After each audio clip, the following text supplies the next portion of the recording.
So research indicates that one of the most effective ways that students learn is by teaching others. And one way that we can do this with our students is by having them create videos. Whether it's through screen recording or video recording, there's lots of ways students can build these teaching videos, and we're going to explore them on this week's episode of IT Week.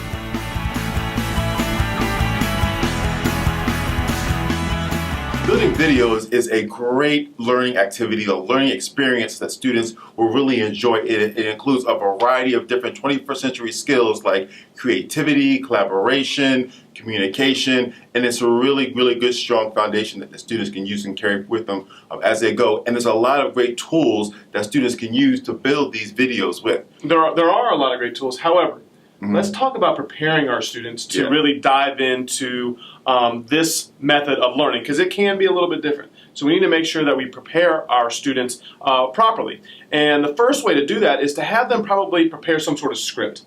Have them work on their writing skills. Have them write down exactly what they want to do in this video. And this is really going to help the students, like I said, work on those writing skills. Then the next step would be to do some sort of storyboarding. And that's where you kind of add that video or that imagery with the actual scripting itself. Right, I completely agree with that. Another good thing that you might want to have students do is to make sure they gather all their resources before they begin filming. If they're going to be recording each other, make sure they have all of their props, all of their wardrobe that they're going to be wearing. But if it's something they're going to be doing online, you want to make sure they have all of their recordings, all of their images available, either organized in a folder or however it works best for them.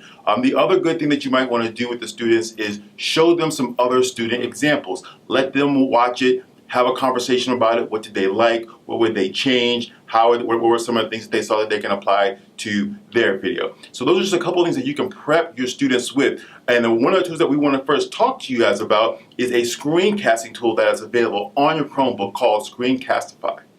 In order to get started with Screencastify, you'll want to open up Google Chrome and then go to the Chrome Web Store.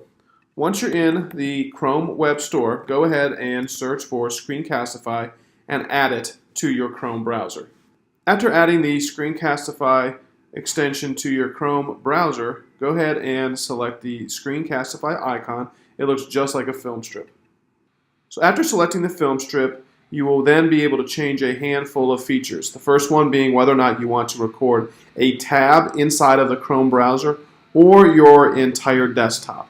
After selecting this setting, below that you'll have some audio settings to take a look at, as well as video settings. When you're ready to start recording your desktop, select Record Desktop. It then will ask you whether or not you want to record your entire screen or just the application window. After you've done your recording, you can select the Stop Sharing button at the very bottom. After you've stopped your recording, a new tab will be opened inside of your browser, and this will show you your entire recording where you can go and make different changes. If you want to view your recording at a later time, you will notice that Screencastify has created its own folder in your Google Drive. You will then be able to see all of your screencasts that you've done. From here, you can share as well as edit any of the screencasts you've made. So like we said, Screencastify is great because it's an extension inside of the Chrome browser. Also, what's really nice about it is the ability that you have to actually move it from that Screencastify folder that was created in your Google Drive to another specific folder or be uploaded to YouTube. Now, if you're looking to do a video recording as opposed to a screencasting, there's several different options, and the one that we want to present to you today is called My Simple Show. My Simple Show has the entire video recording process right here laid out for students, all on this website. Students will be able to script, they'll be able to storyboard and record their video directly from this site. To access and to begin, they can log in with their CMS Google account. Once students have logged in, they will be able to press Create New Video, and they can give their project a name. If they had information already in their PowerPoint, they could select that, but for this one, we're going to start from scratch and by selecting the Write Your Own Script. I'm going to select the educational options, and then you can choose whichever template best suits what you're trying to discuss in your video.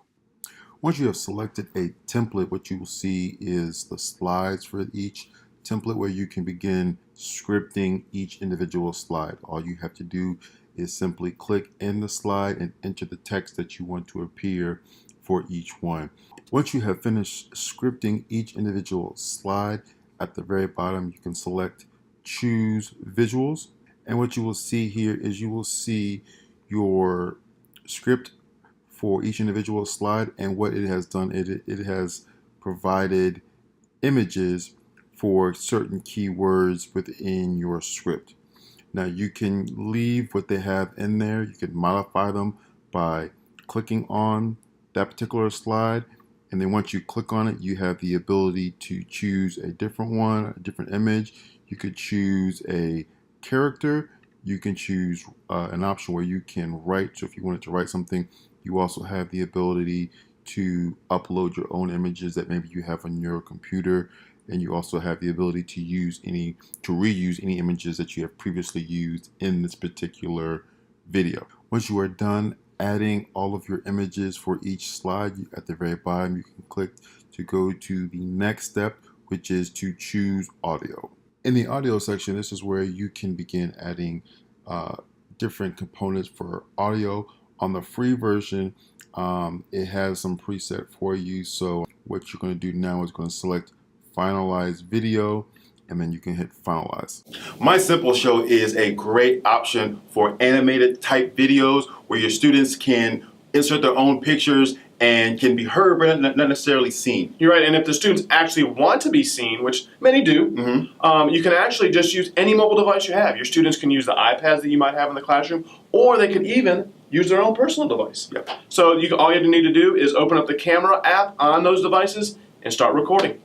That's going to do it for this week's episode. Thanks for tuning in. Make sure you check us out next week for another edition of IT Weekly.